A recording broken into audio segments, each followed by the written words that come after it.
Bijouterie Santia, mividy volamena, manolotra anao ny Logité. Saba Power dia manala ny loto rehetra ary miaro ny loko. Saba Power manolotra anao.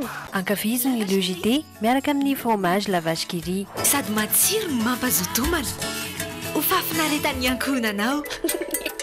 Anti-tache tsara be no ampiasaiko, manazava ny endriko sady manala tasy.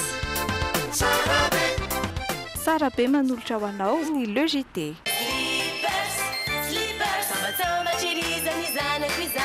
Couche slippers manolotra anao Logité. Telma safidiko numéro 1 malagasy manolotra ho anao.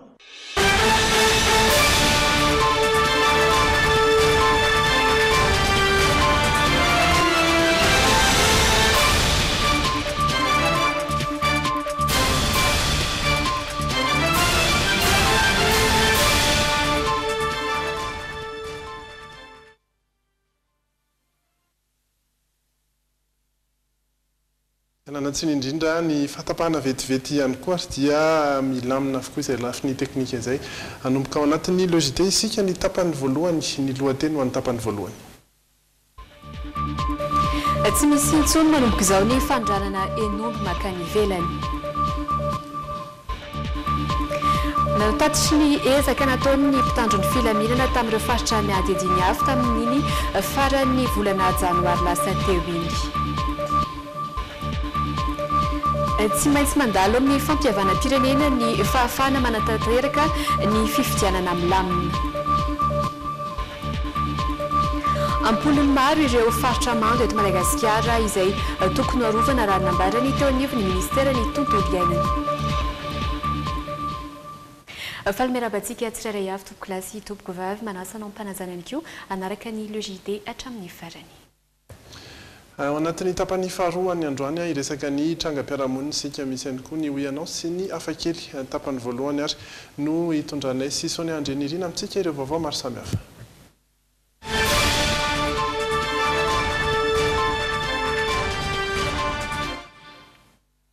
Makasika indrindra ny olan'ny enanomby izay ny tranga tatoato teto amintsika. Tsy misy intsony ny fanondranana enomby makany ivelany, misy ny fanaraha-maso ireo tsenanomby manerana nosy tanjona ho an'ny fanjakana ny ampitombo ny omby eto amintsika ary ampanaraka ny fenitra iraisam-pirenena azy ireo isorohana ny alatra araka ity fanadiadiana izay entinirina Andriamalala sy anja rakotonorainy amintsika ity. Mandidina ny valo tapitrisa eo sisa ny omby eto amintsika raha toa ka omby roa ny malagasy iray taloha hoy ny tatra avy amin'ny ministeran'ny fiompiana. Amafisina araka izany fa azo atao ny mivarotra saingy voararan'ny lalàna eto amintsika kosa ny famonoana omby vavy sy zanak'omby. Noho ny toetra raha misy, tsy misy ny fanondranana omby azo atao, ny tsena iraisam-pirenena ihany koa izay mitaky ny fenitra ka ezana ampanarahina izany ny tsenan'omby eto Madagasikara. Ao anatin'ilay stratégie de sécurisation, misy volet manokana mikasikan'io cheminement ny commercialisation ny omby io. Ary izay moa zany entinareo ny kabarin'ny filompelena hoe apivitra ny puce électronique amin'izao. Ho an'ireo toby famonoana omby eto Pasika, miaina ny tany fakan'ny mpivarotra hen'omby eto amin'izy ireo. Raha malany omby hatramin'ny 20 teo aloha, hatramin'ny niakarany vidiny hena ho an'ny mpanjifa, dia tsy nisy afa-tsy 5 hatramin'ny 1 ihany ny lafo. No mariny ny tompon'andraikitra ety fa 7,000 ariary ny kilo marotan'izy ireo ety Apotony. Le vidiny hena zany tamin'le lalatapaka iny tena default niakarany. Hatreto tsy rony mandidy, Ankelozato, Morondava ary Ambalivao no tena mpamatsombo ny renivohitra. Fa araky ny fanadiadiana iny dia voararan'ny lalàna eto amintsika ny famonoana ny omby vavy sy ny zanak'omby izay nambaran'ny coopérative mandaomby anefa fantony lehibe iray izay mahatonga ny tsy fisian'ny omby amidy eny an-tsena izay didy mpitondrana iraisan'ny ministera izay. manoloan'izany ary dia mangataka ny anafoanana ny fandrarana ny famonoana sy fivarotana ombivavy sy zanak'omby ihany koa izy ireo atreto mantsy fitopolo isanjato ireo hena amidy eny an-tsena dia ombivavy sy omby madinika avokoa mitondra ny fiantraikany izay eo amin'ny tontolo ny fandrarana momba ny omby ary Rindra Tahiry sy Zorandriatsalama atao anatin'ity fanazavana manaraka ity. Tsy misy afa-tsy omby eninjato isan-kerinandro sisa ny miditra eto Antananarivo tato anatin'ny volana vitsy ho an'ireo mpandrarana mivondrona ao anatin'ny kooperativa Mataomby. Tamin'ny fotoana mbola nampahazo aina tsara nisy ampiarian'izy ireo anefa nahatratra 2,000 isan-kerinandro ireo omby ampiakarina eto an-drenivohitra ireo. Tsy misy afa-tsy 300 ny omby teo aloha zany sisa ny miditra eny an-tsena. Inona no anton'izay fihenana be izay? Voalohany dia manjaka loatra ny tsy fandriam-pahalemana ary manarak'izay vokatra ilay arrêté interministériel navoakan'ny ministera mikasika ny fandrarana ny ombivavy tsy azo amidy sy ny zanak'omby sy ny vatotr'omby tsy azo amidy. Toy izao ny fitsinjaran'ny omby eny an-tsena talohan'ny nampiarana ny didim-pitondrana. Ny 700 ny omby amidy dia ombivavy sy zanak'omby. Ny ambin'izay dia ireo omby vositra. Nanomboka ny septambra 7 sy 2000 niazakazaka tany amin'ny fitadiavana omby vositra araka izany ireo mpandrarana nivelona tamin'ny fivarotana ombivavy sy famonoana zanak'omby rehefa norarahan'ny lalàna teto amintsika ny famonoana ireo. Niabetsaka ireo mpitady omby vositra voaterina ampiakabidy ny tompon'omby any am-potony tonga hatreny an-tsena izay fiakarana izay. Tsy fandriam-pahalemana. Tao anatin'ny taona vitsivitsy izay ireo tompon'omby sy mpampiakatra omby aty an-drenivohitra no mitaraina amin'ny afitsoka ireo dahalo. Ireo omby ampiakarina aty dia ireo omby efa notezaina tao anatin'ny 5 taona. Ireo ilay atao hoe omby efa nivositra. Io no mameno ilay 300 amidy eny an-tsena. Araka izay, ireo omby vavy tsy azo amidy. Ny omby nampiasana vola kosa robain'ireo malaso. Ary raha izao zany tsy misy rafitra mazava mipetraka tsara dia amin'ny herintaona tahaka izao tsika mety azo eritreretina miaro alina ny kilaon'ny omby eto amintsika. Noho ireo anton'ireo nampiny fahatapahan-dalana tany vohiposa izay nampikatso ny omby avy any Ambalavao nandalo krizy tsy mbola fahita ny enomby. Eto dia mampiseho tsara ny kisary fa mbola mahery kely misy 7,000 ariary ny kilao tamin'ny volana Desambra. Niakatra tsikelikely nananika ny iray alina izany ary tamin'ny herinandro aza tafekatra hatrany amin'ny 4,000 sy iray alina ariary. Tamin'ity herinandro ity vao nidina ho 2,000 sy iray alina ariary ny kilao iray. Milaza hoe fa mandray izay fepetra tandrify azy ireo mpandrara tsy miankina mba ampidinana arak'izay tratra ny vidin'ny enomby.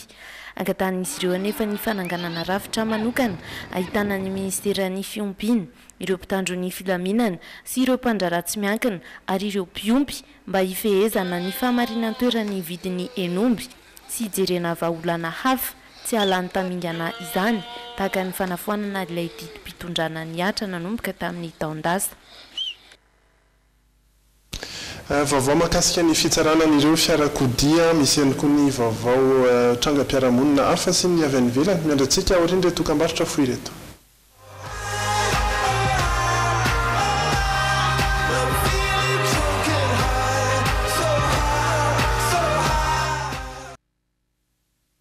Mitoetrany ireo vaovao maro samihafa atao anatin'ny tapany voalohany ny logité isika eto Antananarivo aloha dia nofoanana nanomboka omaly ny fitsarana fiarakodia enina ny sana.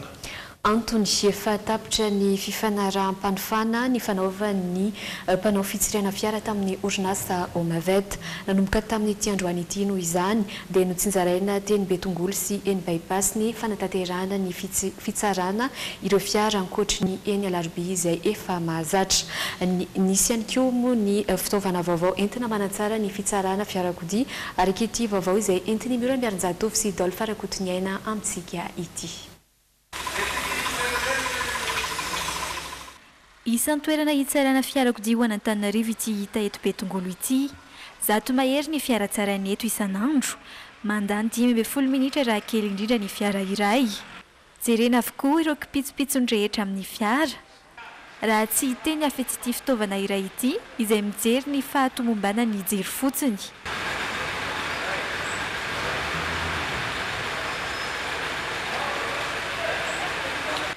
Ankoatra ny eto Betongolo dia isany ahitana ny fitsarana fiarakodia toy izao ihany koa etsy bypass vato ny etsy alarobia izay mbola misy hatrany nampifantarina androany nefa fa efa tsy isan'ny fitsarana fiarakodia intsony ny enina ansana rehefa tapitra omaly ny fifanarahana nataon'ny fobe-pitsarana fiarakodia tamin'ny orinasa Omavet.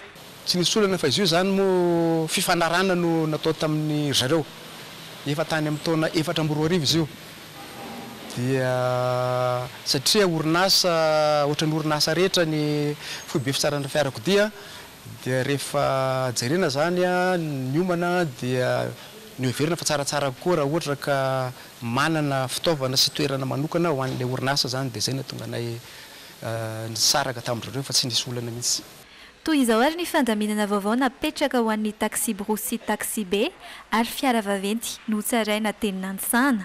Ny taxi B manao zotra urbain dia tsaraina eto Betongolo, ny taxi B suburbain sy ny fiara vaventy milanja 3.5 taonina no mihoatra ary ny tracteur, remorque sy semi-remorque dia azo tsaraina eny bypass sy vato. Noho izany fanavaozana izany dia nasipana tsarana ihany koa ny teo amin'ny lafiny ara-pitaovana fitsirihana ireo fiara izay naseho sy nampahafantarina ny mpanjifa androany teny Betongolo.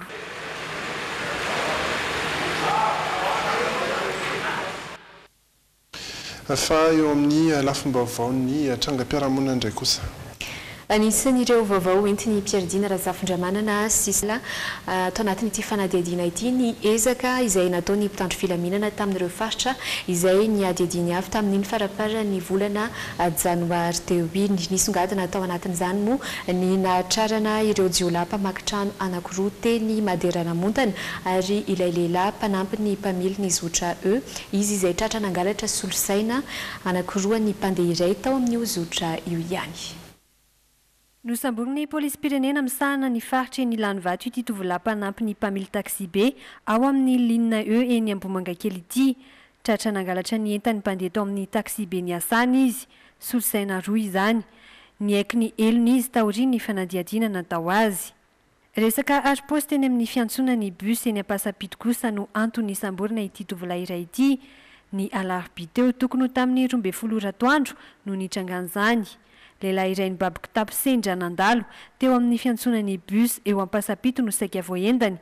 Ankoatr'izay dia lehilahy miisa 4 tsy nisarotava no nanatanteraka fanafiana teny amin'ny tsena iray teny Maderanamontana ny faran'ny volana lasa teo.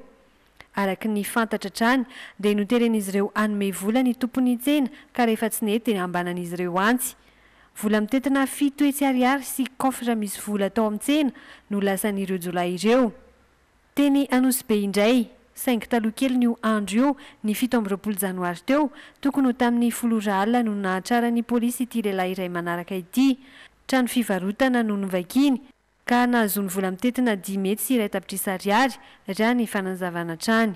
Marina fa efa natotra ny fampanaovana omaly izy rehetra ireo ka nahiditra amponja vonjy-maika avokoa. Any amin'ny faritry Vakinankaratra indray kosa dia namon'olona indray ny varatra tao Betafo. Tokantrano iray no nilatsahampotaka ny alarobia lasa teo. Pralahy iray tapo miisa 4 no indray namony ainy tamin'izany araka ity fanadihadiana entiny zo rahapenandrasana ity. Efada iray tampo no indray namony ainy nilatsahampotaka tao Antanety commune Anjoma distrikany Betafo ny alarobia teo tokony tamin'ny 7 ariva.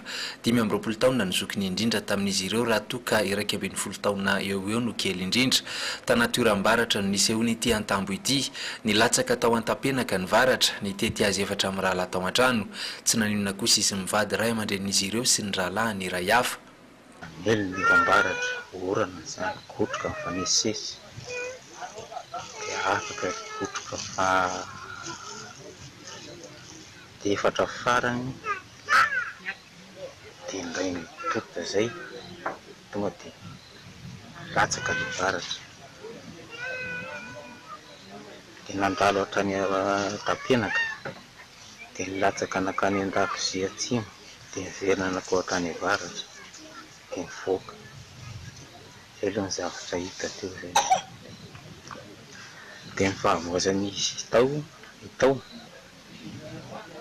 dia izy telo mianaka indeny izy ireo sy ny zokony lahy matoty ny zanany varolahy tao an-dakozia nanarakaraka azy dia mbola totohatra tovorano ary ny zokony nanarakaraka ny zokony dia mbola lavarangana 20 secondes dia izay na ndina ny tontolo. Maty teo ny eo moa ny roa tamin'izy ireo ny alana nenina natao amin'ny hôpitalin'ny Betafy sy Antsirabe kosa ny roa hafa saingy tsy tanany an'izy ireo. Androany moa no nalevina izy efatra amin'ny rahalahy ireto. Fahijana any Antsirabe ihany isika tsy mbola voamarina ny fisian'ny alatra jiro ao amin'ny tranon'ny filoha teo aloha Ravalomanana Marika eny Andranomanilatra raha ny filazan'ny mpisolovava ny orinasa AAA. Tsy araka ny zavatra hitany ireo vaditany sy ny rehetra nanatry maso tamin'ny fitsirihana izay natao io mantsy ny vaovao navoaka ny Jirama raha nambarany tompon'andraikitra teo anivon'ny orinasa AAA Atrany.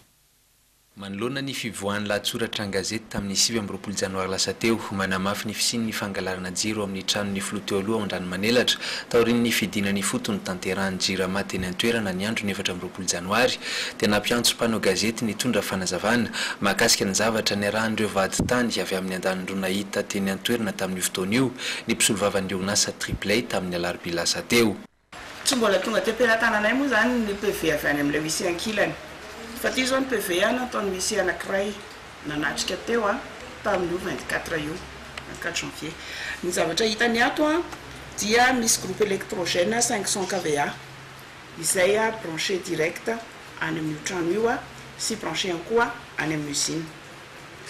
Lazainy ato hoe en cas de secours ho an'ny usine zany tiany ambara amin'io satria rehefa tapaka ny électricité dia io zany no groupe de secours ny usine. Occasionnellement ndray ozy izy ho an'le gîte de tape satria ny antony ny filoha Ravalomanana tsy mipetraka mandavantaona ao amin'ny toerana io zay mahatonga le hoe occasionnellement amin'ny fotoana andalovany any amin'ny toerana irery any dia io groupe io no miasa. Melohan'ny orinasa AAA araka izany ny famohan'ny Jirama vaovao an-gazety tsy araka ny zavatra niarahana hita teny an-toerana indrindra ihany koa fa efena pelatana ny fitsarana ny raharaha.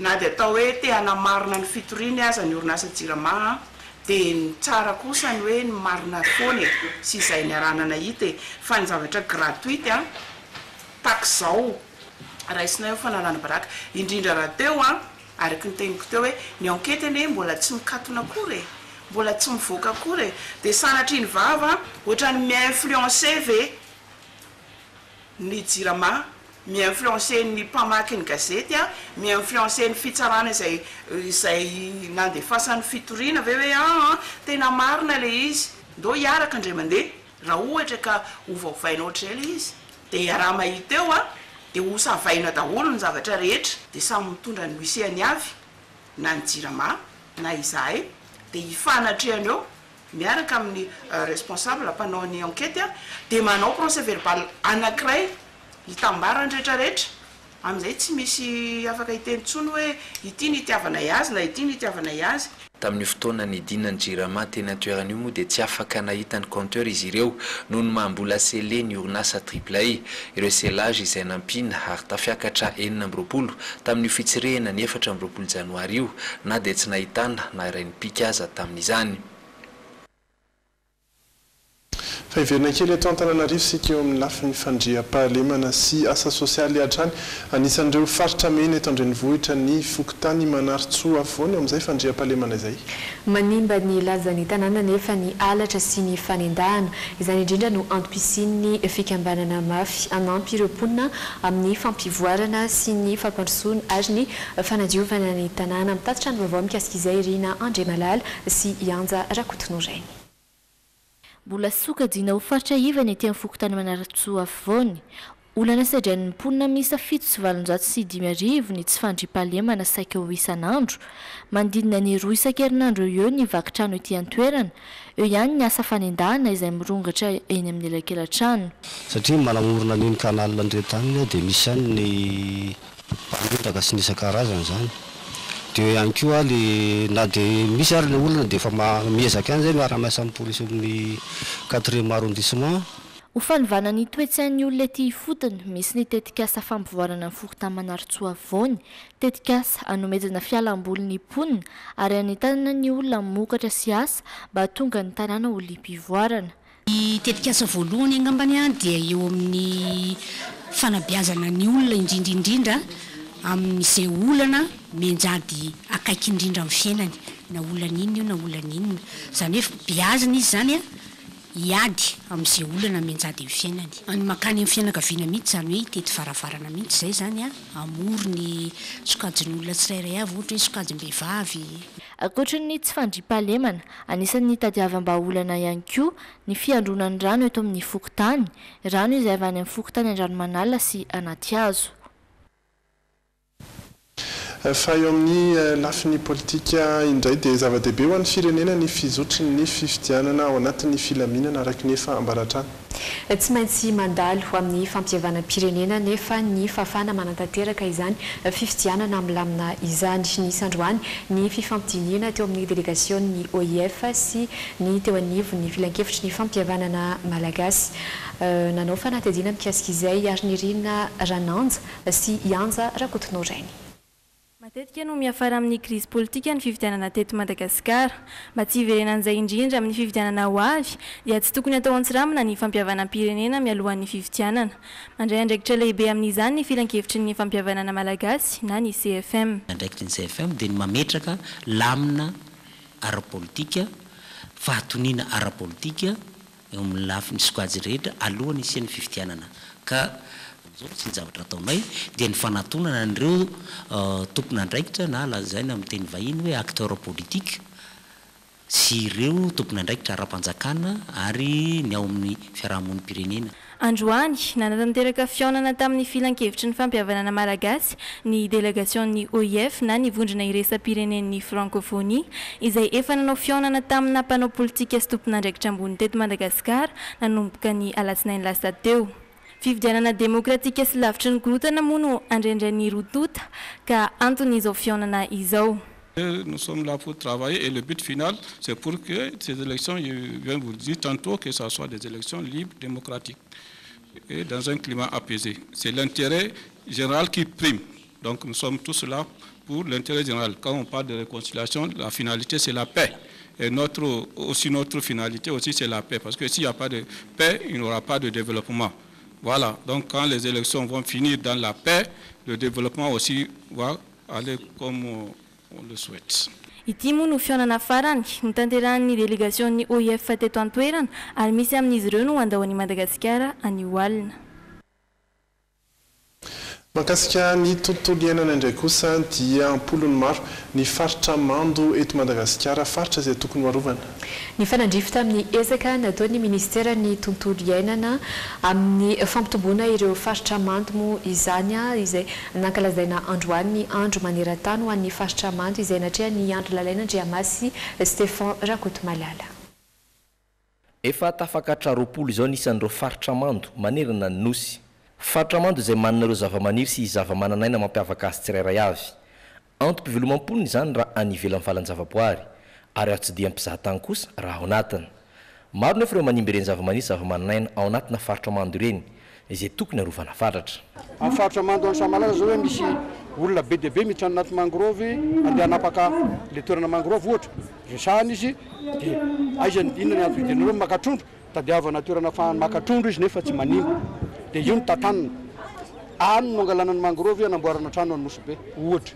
Raha midina indray tsika aty ambany kirintimité ny mbola ny mangrove ihany koa no manahirana sy satria fantareo kirintimité fampiasana hazo miendrika zavatra betsaka any mpamboatra lakana matanjaka indrindra erany Madagasikara aorianany zao ny Maroantsetra mboatra lakana mila hazo misy apahany alaina anatin'ny onko fa raha mandrara fotsiny hoe tsy manana vahaolana hoe ty ilan'ny onko ty tatanitsika angalana hazo fa mandrara be fahatany dia efa maika mampitombo an'le fitsiriritana le fandrarana be fahatany. Tsy any Indratany ihany no ahitanareo faritra mando fa misy izany ihany koa eny an-tanan-dehibe toy ny eto an-drenivohitra izay matetika tsy fantatry ny mponina akory fa potehiny na totofany ary miteraka fahavoazana ho azy ireo ihany. Fa raha ijery fotsiny tsika ny eto Antananarivo rehefa tonga ny fahavaratra dia dobo ny tanitsika. Maninona ny dobo ny tanitsika? Satria ireny faritra mando izay manana andraikitra miaro an'izany tondradrano izany indrindra no tsetsemana no totorana izay zany dia efa ahitantsika sahady ny voka-dratsiny. Ankoatra ny fiarovana ireo faritra mando dia tanjo ministera ny tontolo iainana ny ampitombo izany. Tafakatra avoroana ireo faritra mando hatramin'ny faran'ny taona lasa teo. Androany nandritry ny fankalazany ny andro eran-tany amin'ny faritra mando dia nisy ny fanolorana mari-pamantarana ny mahafaritra mando ankatoavin'ny Ramsar ireo faritra mando misy 10 dia ny Ambondrombe any amin'ny faritra Menabe, ny Fariny Sofia any Sofia, ny Mangrove any Tirby any Menabe, ny Nosbarène any Melaky ary ny faritra mando any Onla faritra Atsimo andrefana. Fa eozerentsika kely kosa ny horonan-tsary miandratsika amin'ity faran'ny herinandro ity anisan'ny be mpamandrika amin'izao fotoana ny horonan-tsary izay natokana ho an'ny fianakaviana eny amin'ny plaza. Na izany aza nefa dia misy ihany koa ireo karazan'olona ty ireo horonan-tsary izay somary herisetra ho an'ireo olona izay sendra ny miora Miarinjatofo sy Dolpha Rakotony Androany maro ireo fanamandrika ny horonan-tsary Moana izay andeha eny an-toerana Rampitso amin'ny folora maraina. To find a brand new island everywhere we roll away efa nahita ny horonan-tsary Moana avokoa ireto sendrana ireto na izany aza mbola tian'izy ireo hatrany ny hijery izany amin'ny endriny 3D. Le Moana zany tsara be, concept an'ilay izy tsara be dia dessin le izy tsara, misy animation tsara le izy, tsy monotone fa mety be. Ie tsara be izy raha misy effet 3D satria le misy ranomasina an'le izy tsara be raha effet 3D. Le izy rehetra anatin'le izy mihitsy tena tiako daholo. Atao en 3D le izy dia vomaika ohatran'ny hoe tena hita be le satria tonga dia ohatran'ny hoe iainana be mihitsy le izy raha atao 3D. Za efa nahitan'le Moana dia tiako be le izy. Ohatran'ny hoe iainako izany le izy raha hoe atao 3D. Za efa nahita le Moana fa mba tiako le izy raha jerena en 3D. Rampitso no fotoanantsika amin'ny folora tsy amin'ny plaza Ampefloa amin'ity horonan-tsary Moana ity. Amin'ny fotoana io kosa dia miendrika 3D no atolotry ny Canal 7 vidéo amintsika. Moana no jerentsika petapi aminareo mety hiteny hoe efa hitanay Moana fa ho jerentsika en 3D izy ity izany hoe izy solomaso zaraina eo amin'ny fidirana ny sala dia ho alaina rehefa amin'ny farany. Iny solomaso mihitsy zany mahatonga an'ilay sary mivohitra izany hoe réel kokoa zany no hitanareo. Raha efa be mpamandrika hatreto ny horonan-tsary Moana, tsy ambakan'izay ilay horonan-tsary somary misy herisetra izay alefa Rampitso ihany koa. Izy roa vavy manokana efa tsy andron'izy ireo Rampitso hijerena Jigsaw. J'étais jamais ici, mais c'est pour la première fois que je suis venue. Je suis venue avec une amie. Et on est intéressé avec le truc frisson, du coup on a choisi cette film. Ho feno araka izany ny fandaharam-potoana ho an'ny sarimihetsika Rampitso sy amin'ny Alahady satria mbola mitohy hatrany ny horonan-tsary ny Alahady ho avy izao eny amin'ny plaza Ampefloa. Ny Alahady zao dia amin'ny roa fotoanantsika miaraka amin'ilay As de la Jungle, amin'ny efatra ihany koa miaraka amin'ny Woody Woodpecker izay mivoaka tamin'ny herintaona. 10 000 ariary monja moa zany ny fidirana par séance dia manasa antsika rehetra ho tonga ety amin'ny plaza anao famandria-toerana fa mbola misy ny toerana tompoko. Mariana fa mbola misokatra hatrany ny famandrianao ireo toerana amin'ireo horonan-tsary ireo na amin'ny andro andehanan'ny horonan-tsary ary. Tsara fotsiny isika raha tonga mialoha kely amin'izay andehanan'ny horonan-tsary izay.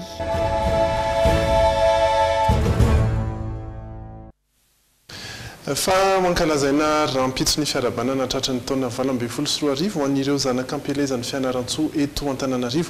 Fotoana izay anamafisana ihany koa ny firaisan-kina eo amin'ireo zanaky ny faritra na dia lavitra aza ny toerana misy azy ireo. Noho izany ary dia mikarakara lanonana ho fampiarabana na tratra ny taona ireo tompon'andraikitra samihafa avy amin'ny faritra Fianarantsoa. Raha efa totosa ny herinandro lasa teo izany ho an'ireo ray aman-dren'ny faritra dia Rampitso kosa no fotoana voatondro ho an'ireo zanaky ny faritra monina eto Antananarivo. Raha nambarany filoha-hevitry ny CFM Fianarantsoa dia fanometanana ireo avy amin'ny faritra 5 mandrafitra ny faritany Fianarantsoa dia ny faritra Atsimo Atsinanana, Iorombe, Vatovavy-Fitovinany, Amoron'Mania ary Matsiatra Ambony. Tompon'andraikitra maro avy amin'ny faritra io moa no ivory sy ifarimbona ao anatiny ity fampiarabana na tratra ny taona ity. Ijery ny vaovao avy any ivelany sika ao a Frantsa. raikitra ny fifandonana teo amin'ireo mpifindra-monina afghan sy afrikana omaly tao Calais tanàna iray avaratry la France manodidina ny 20 teo ireo naratra vokatra izany ka ny 4 amin'izy ireo miady mafy amin'ny fahafatesana nanao fanambarana avy hatrany ny ministry ny atany frantsay fa miahenjana ny toetrara ao Calais amin'izao fotoana izao. Samba no nitrangana herisetra toy izao teto Calais, tanàna iray aty avaratry la France, natokan'izy ireo ametrahana ireo mpifindra-monina. Endroit de Calais dans le nord de la France. Omaly, raikitra ny fifandonana teo amin'ireo mpifindra-monina afghan sy afrikana. Vokany olona mahery ny 20 no naratra, ka ny 4 amin'izy ireo miady mafy amin'ny fahafatesana noho ny tifitra. Eo am-pikarohana tovolahy iray 17 taona teratany afghan, heverina ho fototry ny fifandonana ny mpitandro filaminana amin'izao fotoana. Ny gadona tety an-toerana nijery ny zava-misy avy hatrany moa ny ministry ny atany frantsay Gérald Collomb ary nanao fanambarana. Nambarana indrindra izany fa efa miahenjana izao toedrara eto Calais izao. Ankoatr'io dia miahany amin'ny politika ampiary ny Allemagne amin'ny fandraisana ireo mpifindra-monina ihany koa izy. Tsy mbola nitrangana herisetra mahatsiravina toy izao teto hatramin'izay. Tato anatin'ny 3 taona efa tafakatra 3 hetsy ireo mpifindra-monina voaroka tao Allemagne ka tonga teto. Izany midika fa raha tsy mametraka lalàna manokana momba izany isika, tsy afaka ny ama io olana io mihitsy. Nous ne pourrons pas résoudre le problème. Raha nambara ny fikambanana miahy ireo mpifindra-monina, ny tsify sy ny politika mazava avy amin'ny gouvernemanta momba ireo fipetrahany ireo mpifindra-monina eto Calais no mahatonga azy ireo tsy milamin-tsaina ka lasa mora mikorotana. Ankehitriny, manodidina ny 700 ireo mpifindra-monina maniry ny azo any Grande-Bretagne ka mipetraka eto Calais araka ny antontanisa avy amin'ny ity fikambanana ity hatrany. Manodidina ny 900 kosa izany raha ny taremarika avy amin'ny préfecture. Marina fa ity fifandonana nitranga Omaly ity no anisany nahervaika indrindra taoriany ilay niseho ny voalohan'ny volana Jolay taona 2022 noho ny adipoko izay naharatrana olona miisa 900.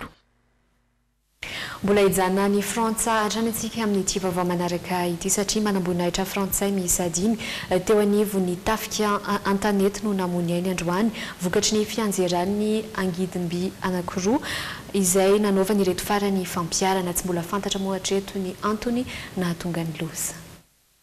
Tokony ho tamin'ny 7 ora sasany maraina teo no nitrangan'ny loza. Angidimby miisa 2 any tafika frantsay no nianjera androany tao Var nanakaiky ny renirano Carcès kilometatra maromaro miala ny Saint-Tropez teto France. No io, olona 5 no fantatra hatreto fa namony ainy raha ny antontanisa mbola vonjimaiky, tsy mbola voafaritra moa hatreto ny antony nahatonga ny loza. Raha ny fanambarana an-tsoratra avy amin'ny préfecture teto an-toerana dia tao amin'ilay angidimby voalohany no nahitany ireo mpamonjy voiny ny vata mangatsiaka miisa 3 ary tao amin'ilay faharoa kosa ny anankiroa. Manamboninahitra 5 ralahy eo anivony tafika antanety izay nanao fampiarana ireto ny aram-boiny ireto araka ny tatitry ny Prime Ministre. Marina fa miaramila manodidina ny 20 teo no nalefa avy hatrany tety an-toerana niaraka tamin'ny komande ny gendarmerie sy ny lefitry ny préfet avy eto Var. Naneo ny fiara-miory ary nankahery ny fianakaviany ireo manamboninahitra 5 ralahy namony ainy moa ny filoha frantsay raha vantany vao nahareny loza. Izay ireo vaovao maro samihafa natolotra amintsika misy kosa ny vaovao izay vaovao ray avy any Toamasina fantatra fa nisy indray ny kidnapping izay nitranga tany Toamasina io ariva io tokony ho tamin'ny 9:05 dia tale général ny orinasa iray any an-toerana no nisy naka ankery ny hatreto aloha dia mbola tsy misy vaovao ihany koa mahakasika an'ilay tompon'ny bijouterie Kalidas izay nisy naka ankery nefa andro vitsivitsy lasa izay. Tsy maintsy isany moa ny fanampim-baovao entina amintsika ho an'ny logité rampitso mahakasika izay indrindra. Fa izay aloha zany ny vaovao maro samihafa nentina tamintsika ireto indray kosa ny miandratsika ao anatin'ny tapany faharoa. Ao anatin'ny trangam-piarahamonina no anarahantsika ny resadresaka izay ny fanaovana tamina jiolahy iray izay nandray anjara tamina fanafiana amin'ny tampiadiana.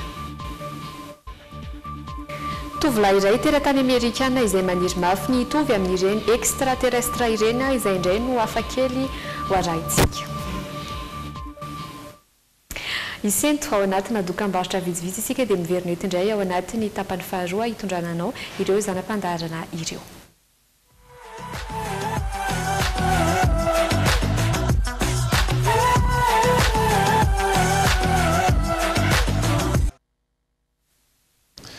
ary dia mitoy ny logité miditra anatin'ny tapany faharoa isika amin'izao fotoana izao ary dia iresaka ny trangam-piarahamonina fa mialoha izay aloha dia ndao hijery ny vaovao hafakely.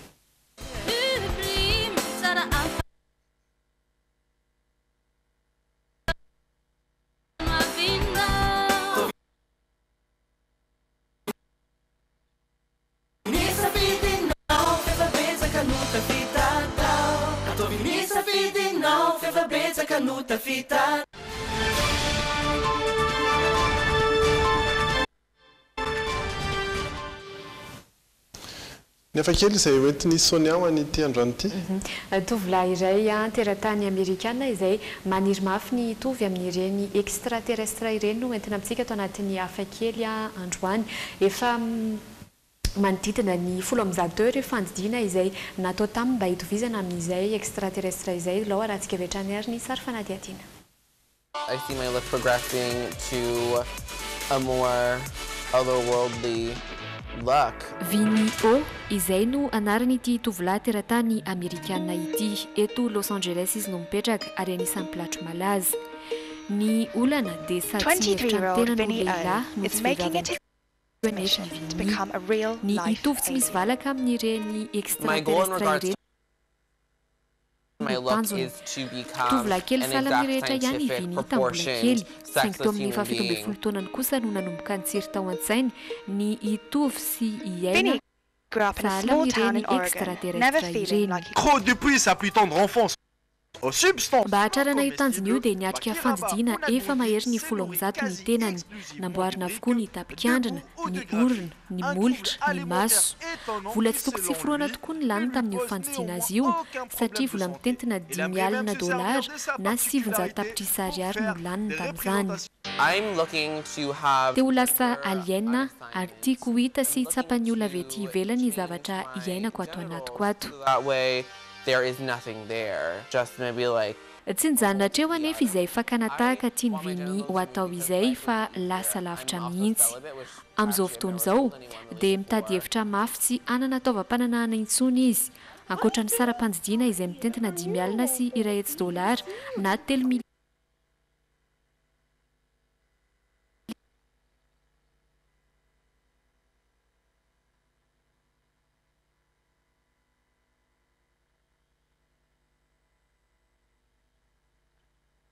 ariary latsaka kely dia tsy mbola nisy mpitsabo-pandidy nilaza ho mahavita izany hatreto. Raha ny fanazavan'ireo chirurgien plasticien mantsy dia mety tsy ho zakany ilay fandidiana ka mety hisy fiantraikany amin'ny toe-pahasalamany koa satria tsy afaky ny hipipi intsony izy. whoa. Me being Ny indro anefa dia miziriziry amin'ny hevi ny Vinny ary nanamafy fa tsy maintsy vitany hatramin'ny farany io tanjona izay kendreny io. process. You know, I'm concerned with the psychological effects of the surgery that it could.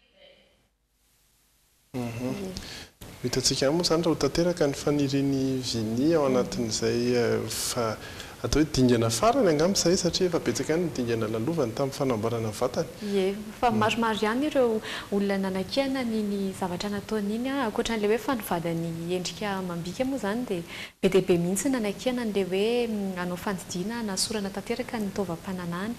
Araka ny fanambaran'ny mpitsabo moa zany dia hoe tsy mety tsy azo tanterana zany satria mety teraka voka-dratsy amin'ny toe-pahasalamany fa dia hitantsika hoe nitohany raha ho tanteraka tokoa izany na tsia.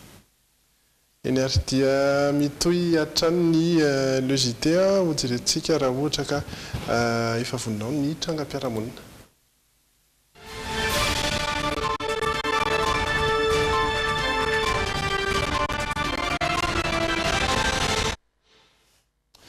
Trangam-piarahamonina izay somary avaka ihany satria resadresaka no tena ibana ao anatin'ity tranga ho any ity androany ity. Araka ny efa natsidika tao anatin'ny lohatenim-baovao teo dia resadresaka ny fanaovana tamina jiolahy iray izay nandray anjara tamina fanafiana amin'ny tampiadiana ny fiaimpiainany tao anatin'izany sy ny taorian'izany no tanteriny Jerry Edouard sy misy Razafin-Jatovo atao anatin'ity sary manaraka ity. Amin'izao afaka mandeha amin'izay toerana tiako aleha rehetra mihitsy fa tsy ohatran'izaho taloha hoe miafina ohatr'izany. Dia teo zany tsapako hoe misy voka-dratsy be da be zany le mangalatra e. efa nandray anjara tamina fanafiana amin'ny tampedina maro ny seho teto andrenivohitra sy tany amin'ny faritra ny aina tao anaty rendrarendra tanteraka nizaka ny mafy tany amponja fiainan'ity lehilahy iray ity izay nijoro vavolombelona ny amin'ny asany teo aloha no arahina ato anatin'ity fandaran'ity androany. Efapolo taona ny lehilahy manambady amanjanaka efa nigadra noho ny asan-jiolahy izay nataony. Nomeny fotoana tao amina trano fandraisam-bahiny iray teto andrenivohitra izahay. Nisafidy ny tsisy tare izy ary tsy ho fantatra koa ny anarany ka ho antsoina hoe Pascal izy androany ary izao mamboraka ireo tsiambaratelony rehetra izao.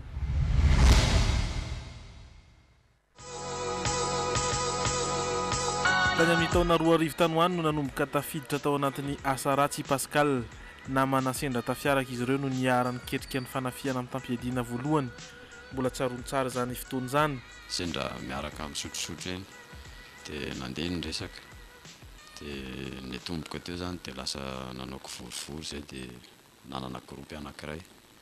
Dia rehefa nanana gropy anankiray izay dia ilay namako anankiray manana repera tamin'ny fotoana io hoe misy olona mitondra vola ohatr'izao entina amina tômôbila miala eto dia maketsy dia narahana moa zavatra io. Rehefa narahana ilay zavatra izany dia hita tokoa fa tena nisy. Dia rehefa hita nisy dia nanomana fitaovana amin'izay dia tonga amin'ny fotoana angalan'ilay olona n'ilay vola. Dia rehefa naka an'ilay vola ilay olona dia avy hatrany izay izany dia nisy mpinamana maromaro naka an'io vola io. Dia tamin'izany fotoana izany izay nampiasa moto dia nampiasa basy. Eny an-dalana io zavatra io no miseho. Izany hoe vola alaina amina toerana ray io izany dia hoentina amina toerana ray. Dia izy nandeha naka an'ilay vola no nangalana anazy tamin'izany. Fa ny andraikitra tamin'izany izany maka vola dia ilay anankiroa miaro anahy fotsiny ny asany. Dia rehefa azo vola moa dia nentina tongotra aloha dia izay vao nandeha moto izay. Dia moto ray aloha ny arahany an-taingina dia avy eo amin'izay vao mifindra amin'ny moto ray indray. Dia ilay moto ray teo dia nampirima tamin'izany fotoana. Ireo karana sy orinasa lehibe no tena lasibatry Pascal sy ny namany tamin'izany. Ampy fitaovana tsara izy ireo. Saika nitazominy avokoa ny karazana fitaovam-piadiana toy ny pistolet automatika sy ny kalashnikov. Ny tena tamin'izany izany sady mifoka rongony misotro toaka dia manana riska tonga dia faratapany be hoe ty atao dia atao. Dia miaraka amin'ilay fitaovam-piadiana moa izany ianao dia tsisy tahotra mihitsy fa tonga dia efa vonona izay zavatra hitranga rehetra eo. Raha mangalatra entana ianao izany dia mbola hivarotra, mbola hitondra ny vezivezy eto sy eroa dia mety vetivety ianao dia tratra. Fa mangalatra vola ianao izany tonga dia afaka mampiasa ianao dia afaka manao izay tianao hiainana ianao aloha amin'ny fotoana iny. Dia tamin'ny fotoana an'izany koa moa mikidina pinina mbola tsy dia nalaza teto amintsika. Hitako hoe sady ngeza ilay vola azo aloha raha izay. Moa ilay olona kidinenako koa tsy milaza amin'ny marina fa matahotra ny aina izy dia aloha manome an'ilay vola dia afaka izy dia ilay mpakakeriny moa izany mahazo vola izy velona dia lasa mirona any daholo ny sainy rehetra satria vola afa mandeha amina miliara daholo no ao anatin'ny kidina pinina amin'izao. Nianoka tanteraka tao anatin'ny asan-jiolahy ny lehilahy niditra ny vola. 7 tapitrisa ariary farafakely ny isaky ny fanafiana no azo tamin'izany fotoana izany. Ianao mahazo vola dia lasa feno rendrarendra aloha ny voalohany ataonao.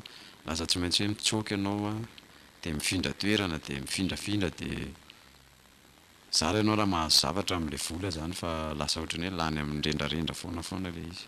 Nisy zavatra nitsangana nanana fiara tamin'izany dia nanana moto ihany koa. Dia rehefa nandeha moa ny fotoana dia nisy izany ny fahatratrarana dia tsy maintsy namidy ihany ireo dia namana ohatrany hoe tsy nanana ihany koa ianao avy eo. Namana ihany nefa no namadika azy ka nanoro azy tamin'ireo mpitandro ny filaminana. Tamin'ny taona 2004 tany ho any no nahiditra amponjy Pascal. Nisy namana nafantatra an'ilay asa natao. Dia raha nafantatra ny asa natao izy dia izy tsy tonga tamin'ny fotoana nanaovana an'ilay zavatra. Dia fomba fataonay izany hoe izay tsy tonga dia omena anjara foana fa tsy mitovy amin'ny anjara izay miasa. Dia andeha amin'ny vola ho anazy izany no efa nitondran'ny fanjakana tamin'izany. Dia nitondran'ny pôlisy tamin'izany. Dia tratra tamin'izay fotoana izay. Tsy nanoro namana izy, nitsoaka tany amin'ny faritany izy ireo ka i Pascal rery no tratra farany. Saingy tsy naharitra ela tao an-tany mora fa navotany ireo namany ihany. tamin'ny fotoanan'izany tsoka zao dia anisan'ny nanampy anahy izy tamin'izany satria namena vola zany nafahako nandrebireby ny olona izay niaraka tamiko mpiambina sy ny karazany dia rehefa momena vola dia teo ny nafahako nandeha nitsoka tafatsoaka Pascal ary voasambotra ihany anefa sy fotoana taty aorina nandalo teo amin'ilay toerana falehako aho zany dia nandeha niety voly tamina coiffure anankiray aho dia teo no nisy nafantatra hoe intidy ny lehilahy iny dia zaho anatin'ny fihetezam-bolo no tonga daholo indray ny gendarme rehetrarehetra dia nisambotra anahy izy tamin'izay fotoan'izay dia teo aho zany no tratra fanondrona dia rehefa tratra fanondrona dia ny sazy indray dia namita an'ilay sazy tokony sazy nataoko aho zany dia vita ilay sazy dia mivoaka ara-dalàna rehefa tafavoaka ny fonja fanondroany zany hoe namita ny sazy ny ara-dalàna izy no niverina teny anivon'ny fiarahamonina tsy mbola nihevitry ny hiova saingy tranga iray teo anatrehany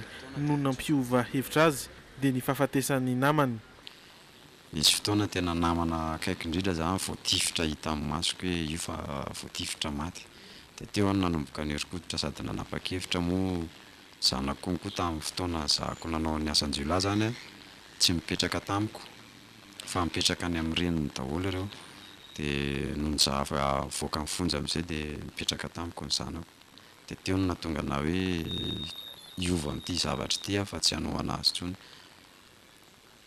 nanomboka teo no niara-niasa tamin'ny pôlisy ny tenany nizarany traikefa hitany teo anivon'ny asan-jiolahy hanampiana azy ireo tamin'ny fisamboran'ireo olon-dratsy taty aorina avy amin'ny mpiarahamonina eo akaiky ihany no ahitana le zavatra ho atao zany ohatra hoe misy halatra ho atao anankiray dia mpiarahamonina eo mifanakaiky eo ihany no ahitana an'io fa tsy fantatra mihitsy io raha ohatra ka olona samy hafa zany dia izay no nahatonga na hoe niezaka hifanampy amin'ny fanjakana zany mba afoana kokoa an'ilay zava-misy efa ho telo taona izay no nipetrapetraka i Pascal mitazona tsena kely amina toerany iray manodidina n'Antananarivo misintaka ny renivohitra tsy mikasa ny hiverina tao amin'ny asany taloha intsony fa hisivonina hiala amin'ny zavatra izay nataony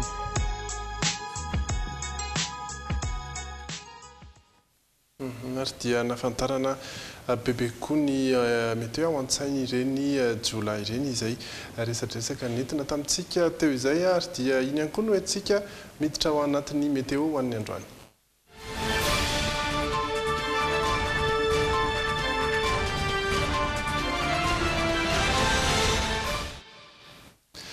faritra vitsivitsy hatrany rapitso ny afovoatany amin'ny ankapobeny dia isy orana indray ny tapany ariva amina faritra sasantsasany ihany ho an'ny eto Antananarivo izay mety oram-baratra izay rampitso Antsirabe somary maromaro kokoa ny faritra isan'izay oram-baratra izay ho an'ny rampitso ho anareo any Antsirabe ary Fianarantsoa ihany koa dia mety isy ny kotroka na dia tsy ho betsaka aza ny orana Antsiranana kosa isy ny orana malefaka ao anatin'ny tapany ariva hatrany ho an'ny rampitso ny maripana dia ambony dia ambony hatrany ho an'ny Toliara izay 4.3 degré Celsius io no ambony indrindra ho an'ny atoandro izany mazava ho azy sy mangatsika indrindra 40 any Antsirabe sy Fianarantsoa araka izay hitatsika amin'ny sary izay ihany koa ary dia ho an'ny eto Antananarivo kosa dia 30 marimarina kokoa 30 degré Celsius ny maripana ambony indrindra ny atoandro io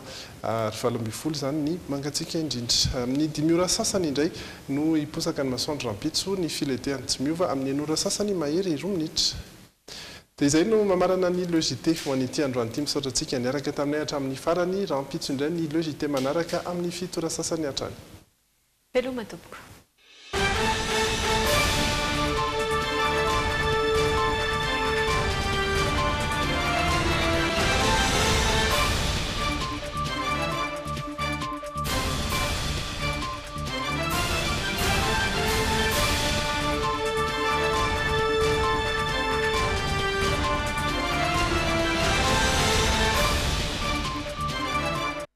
Telma, safidiko numéro 1 malagasy nanotra ho anao teo. Ankafizo ny logité miaraka amin'ny fromage la vache qui rit. Sady matsiro mampazoto homana. Ho fafinaretan'ny ankohonanao. Saba Power dia manala ny loto rehetra ary miaro ny loko. Saba Power nanolotra anao teo. Bijouterie Santia mividy volamena manolotra anao ny Logité.